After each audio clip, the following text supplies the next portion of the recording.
and a 63-7 win for Eastwood. We do have the Game of the Week highlights for you now. Let's head back to the SAC. Pebble Hills and Montwood in our 9 overtime Game of the Week. Like we said, 4-0 Montwood in district play.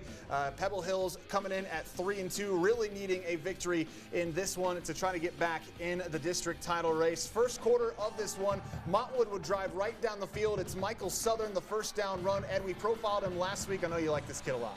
Yeah, Michael Southern at 70% completion rate. I really liked his poise, surveying the field, downfield, and then being able to make the first down with his legs. And then you also saw his ability to kind of extend the play there, the presence in the pocket.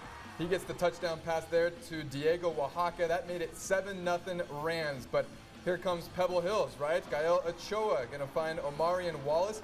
That's a little big-looking gain right there. Gets Pebble Hills in position, and then in the second quarter, I believe the kids are calling this the tush push, Ed. Yeah, you're seeing it on Saturdays, you're seeing it on Friday night.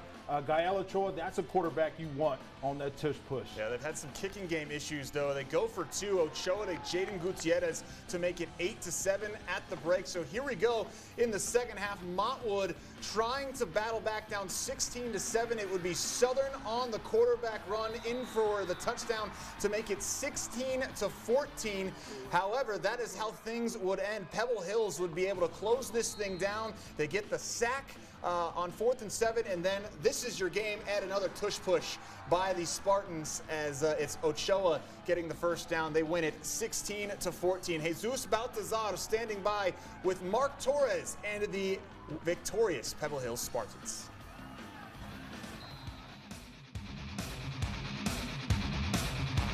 Hey guys, I'm out here at the SAC with the Pebble Hills Spartans grinding out a win against the Montwood Rams, 16-14. I'm joined now by Coach Mark Torres. Coach, this battle went on to the end. Can you talk to me about that last stand from the defense at the end to win out and close the game?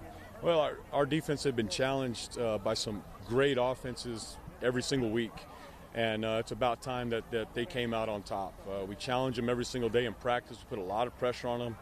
And so they've heard the Boo Birds for quite a few weeks, and for them to come out and close the show the way they did, I could not be more proud as a coach. Now, Coach, looking at the score, you can't help but point out that going for the 2-point conversions on both touchdowns made a huge difference. Can you talk to me a little bit about that? Hey, special teams was going to have to step up and make some plays, and so, you know, we did that. We had a mindset that we were going to attack, that we were going to play confident, and that's why when we scored, the plan all along was to go for 2. And then when we got in the same situation again, the plan was to go for 2. I mean, that was just the mentality that we had to put some pressure on our opponent, and we had to put pressure on them because they have an outstanding offense. Coach, what's the next step for this team?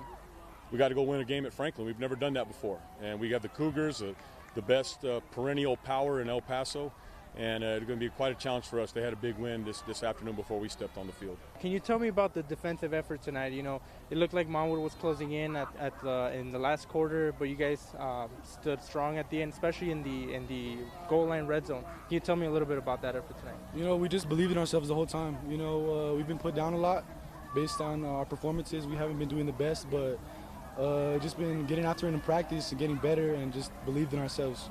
You guys are still in contention for the playoffs and possibly a district title. What's on your head right now? What's on your mind? What's your next goal? Just next game at a time. So Franklin's next game, so that's all we're going to think about right now. Perfect. Congrats, man. You know, go ahead and enjoy. Thank you. Pleasure. All right, guys, we'll go ahead and send it back to you guys in the studio. Thank you, Jesus. Appreciate the insight. So we showed you the Eastwood highlights a little earlier than we were expecting to, but with that win, Montwood's lost, Ed. Eastwood now sole possession of first place in District 1-6A with 3 weeks to go. How do you think this is all going to shake out? You know, I don't know. But, you know, with 6A, it's been an exciting district so far this season, man. I'm just, you know, can't wait till next week. Yeah, go ahead.